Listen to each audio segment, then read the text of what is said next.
Assalamualaikum warahmatullahi wabarakatuh. Halo mahasiswa-mahasiswi STE Surakarta, khususnya mahasiswa-mahasiswi semester 3. Kembali lagi bersama saya Astuning pada mata kuliah Practical Intermediate Accounting. Pada pertemuan yang pertama ini kita akan membahas kasus terkait dengan utang usaha, di mana kemarin teman-teman sudah mempelajari beberapa teori terkait dengan utang usaha yang diberlakukan pada perusahaan dagang. Pada perusahaan dagang sendiri, teman-teman sudah mengetahui bahwa ada dua metode dalam pencatatannya, yaitu metode secara periodik dan secara perpetual. Pada kasus utang usaha di mata kuliah Practical Intermediate Accounting ini, kita akan belajar beberapa kasus ya. Kalau utang usaha pastinya akan berkaitan dengan transaksi pembelian pada perusahaan dagang. Jadi teman-teman nanti bisa diminta untuk membuat jurnal terkait dengan pencatatan baik menggunakan metode perpetual maupun periodik. Nah, kita mulai saja contohnya untuk terkait dengan kasus utang usaha di perusahaan dagang. Ini ada beberapa transaksi ya teman-teman di sini. Transaksi ini dilakukan oleh PT Elang, di mana PT Elang ini adalah sebagai perusahaan retail ya.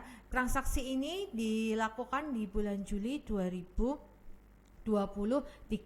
Nah, contohnya pada tanggal 3 di sini membeli secara kredit ya dari CV Hani dengan harganya itu adalah sebesar 72 juta, kemudian mendapatkan diskon sebesar 15% dengan syaratnya untuk ongkos kirimnya itu adalah FOB shipping point 2/10 N/30 dengan ongkos kirimnya itu ditambahkan ke dalam faktur. Nah, apabila teman-teman ada menemui kasus seperti ini, kemudian teman-teman diminta untuk membuat pencatatannya baik menggunakan metode perpetual maupun periodik.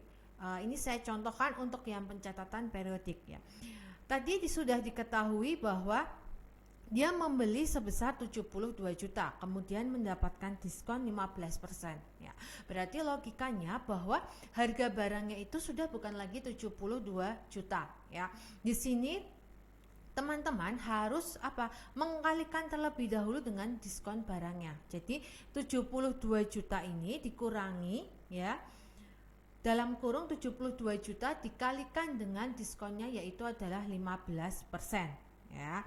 Maka hasilnya adalah sudah dihitung ya. Hasilnya itu adalah 61.200.000. Nah, itu adalah dari pengurangan diskon yang 15%. Nah, tadi kita perhatikan juga di sini ya, syaratnya itu adalah FOB shipping point. Artinya sebenarnya pembeli di sini yang menanggung dari ongkos kirimnya.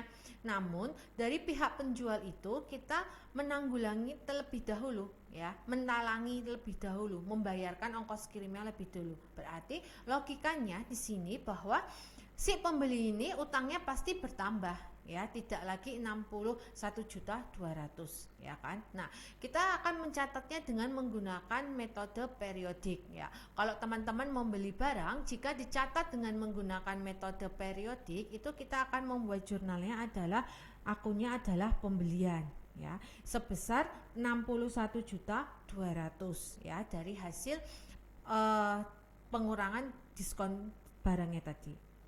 Kemudian jika dicatat dengan menggunakan metode periodik, maka untuk pencatatan dari ongkos kirimnya sendiri kita catat, yaitu adalah akunnya ongkos kirim tadi sebesar 1 juta.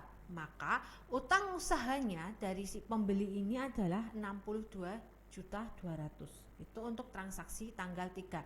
Berbeda dengan nanti ketika teman-teman diminta untuk mencatatnya dengan menggunakan metode perpetual. Maka pada saat dia syaratnya adalah FOB shipping point, berarti kalian langsung membuatnya adalah persediaan pada utang usaha ya. Karena pada dasarnya ketika kita mencatat untuk ongkos kirim apabila menggunakan FOB shipping point itu kita mencatatnya kalau perpetual adalah persediaan pada kas. Maka kita bisa menggabungkan di sini ya, karena dibayarkan lebih dulu oleh si penjualnya, maka kita kalau metode perpetual itu adalah persediaan di debit itu langsung 62.200.000. Kemudian kreditnya adalah langsung utang usaha juga 62.200.000. Itu perbedaannya kalau dicatat dengan menggunakan periodik dan perpetual. Itu contoh untuk transaksi tanggal 3. Kita lihat transaksi berikutnya, yaitu misalkan contoh transaksi tanggal 5. Membeli secara kredit ya dari CV Karina sebesar di sini nominalnya adalah 34 juta ya, dengan syarat FOB destination 2/10 N/30 ya. Ini kita highlight, kita garis bawahi bahwa syaratnya adalah FOB destination, teman-teman. Artinya apa? Yang membayar ongkos kirimnya itu adalah dari penjualnya. Nah, dan di sini teman-teman berfokus saja untuk membuat jurnalnya pada transaksi pembeliannya saja. Ya, berarti kalau dicatat dengan menggunakan metode periodik, maka untuk transaksi tanggal 5 itu langsung pembelian. Kita catat di posisi debit 34 juta, kemudian utang usaha kita catat di posisi kredit sebesar 34 juta. Ya. Berbeda ketika kita ya tadi mencatatnya dengan perpetual. Berarti bagaimana jurnalnya? Seperti ini kalau tanggal 5, berarti persediaan di debit 34 juta, kemudian utang usaha di kredit 34 juta. Nah, itu perbedaan untuk transaksi di tanggal 5. Kita lihat lagi ya contohnya yang lain seperti transaksi di tanggal 6. Nah, ya. Tanggal 6 ini kita selipkan ada transaksi penjualan barang secara kredit kepada CV Karya. Di sini penjualan kreditnya adalah sebesar 25 juta dengan HPP-nya sendiri yaitu adalah sebesar penjualannya 36 juta, HPP-nya 25 juta ya. Maka untuk transaksi penjualan di tanggal 6 itu ya, tadi penjualannya secara kredit. Artinya apa? Ya, si pembeli membayarnya masih nanti. Berarti kita mencatatnya adalah sebagai piutang usaha ya. Piutang usaha kita catat di posisi debit 36 juta, kemudian penjualan di posisi kredit 36 juta. Nah, karena ini tadi menggunakan metode periodik, teman-teman tidak perlu mencatat harga pokok penjualannya ya. Jadi cukup saja mencatat untuk transaksi penjualan. Berbeda jika dengan menggunakan metode perpetual. Nah, kalian harus mencatat HPP-nya tadi yang 25 juta dengan jurnalnya adalah HPP di debit, persediaan di kredit. Nah, itu adalah beberapa contoh teman-teman untuk transaksi yang terkait dengan utang usaha. Kemudian tadi ada contoh untuk transaksi penjualan di perusahaan dagang ya.